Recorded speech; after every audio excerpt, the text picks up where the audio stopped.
So this is how we can change the call time limit on the Android. Let me show you how you can approach this. If it's your first time in here, subscribe and we can get into it. So for that, I would actually use a dedicated app for this, which is called Call Timer. If you look it up inside of the Play Store, if you just tap on the search right here, you should be able to find it as such, right? So this is the one which I'm talking about, right? You can open it up for the first time, and essentially you kind of have to go through the setup process to make that happen. So it's going to ask you for a bunch of different permissions. You will probably have to click on allow to all of them, but you will eventually get to this page and you can enable or disable the timer limit, right? And in there I get to decide the limit for calls, right? So I can choose it to be 5 minutes or 10 minutes, whatever I prefer. Hit save, right? And I can also choose the seconds right there.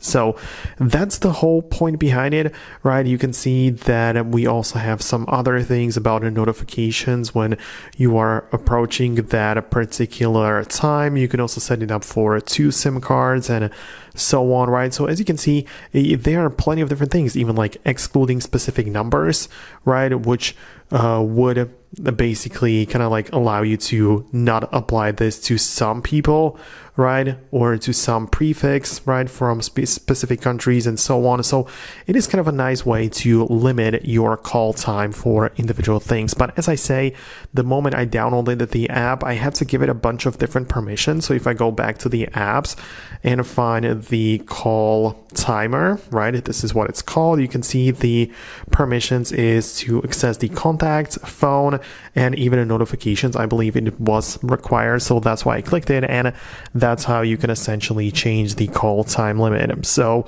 I hope it helps. Let me know if you managed to find it on your device. Thanks a lot for watching, and I'm gonna catch you later in the future uploads.